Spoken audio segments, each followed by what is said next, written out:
Hey there. There's a saying somewhere that you can't scale special. I'm not sure where it came from, but it's probably true in many ways. Think of something that is special to you. My guess is that you've only got one of them, or maybe even a matching pair. But generally, special things tend to be done on small scales. It's hard to find a mass-produced Rolls-Royce or Ferrari car.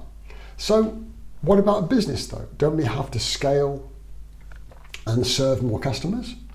Well, stay tuned and let's see if we can find some ideas that can help you.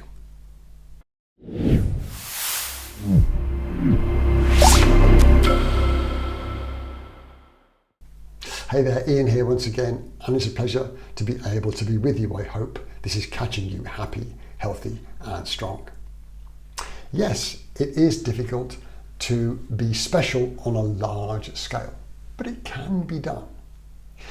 Here's a quick example of what can go wrong when you try and scale a special idea. And again, bear in mind, it's easy with hindsight to point out these examples, but they are true. So let's take a look at what can go wrong. You may have come across the Levi Strauss company. They're famous for the 501 jeans that many listeners have probably worn in some stage of their life. Now, they identified a little gap in the market for men looking for high-end or higher-end clothes. And they made a range of designer style menswear, jackets, suits, ties, shirts. And the quality of these clothes was very good. Nothing wrong with the clothes. It was a complete failure because they tried to scale their specialness into an area that it didn't fit in. The specialness that they enjoyed in the casual denim jeans market didn't translate into the high-end menswear market.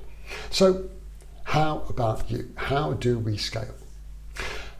There's a thing called the 770 rule, which is a pretty good indicator for how to scale things that are special.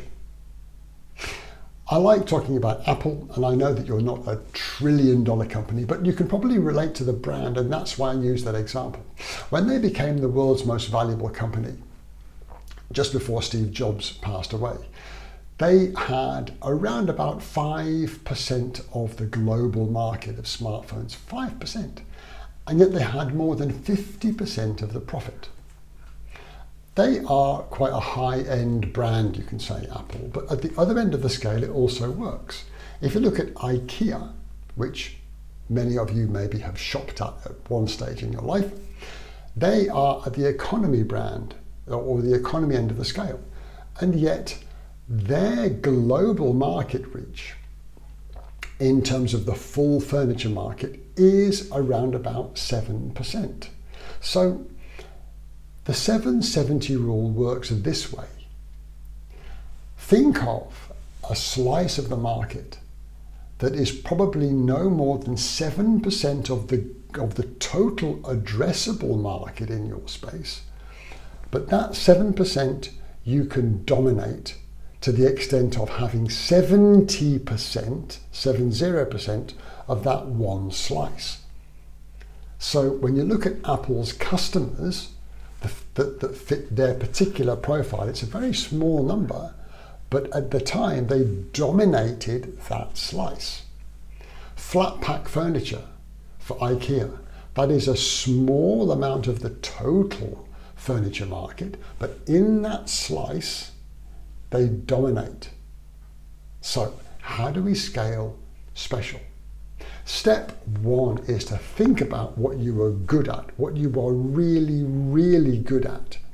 And it's hard to be good at many different things because even if you can make different products like Levi's did, the customer really has a difficult time associating more than one service with you. If we look at Microsoft and Apple, and I know that there are fans on both sides of the fence, but when they began, Microsoft scaled their operating system, which was DOS in those days, to any compatible platform. And experiences did vary somewhat with whether you got a Dell computer or a Xerox computer, and they made computers in those days, or an IBM computer or a Compaq computer. It worked a little bit differently on each of those platforms. Apple, on the other hand, only made their operating system for their own computers, and the experience was more consistent. They didn't try and scale to other platforms.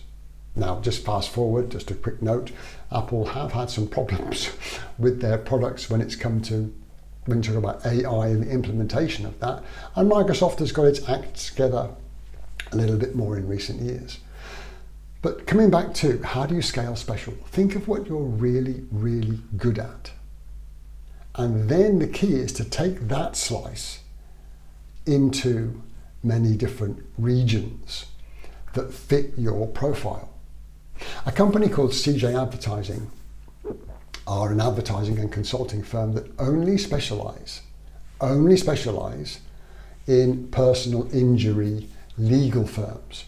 And they don't try and do it in any city. They're based in the US, but they only go to cities that are of a certain size, that have a national football league, that's the American Football League, team based in that city. So they're only in cities that have a major league, have an NFL football franchise.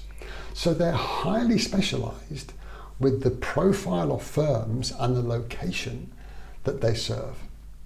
So think about what you are really, really good at, that you could maybe possibly even be the best at in your region, and then set about scaling that slice into multiple different locations.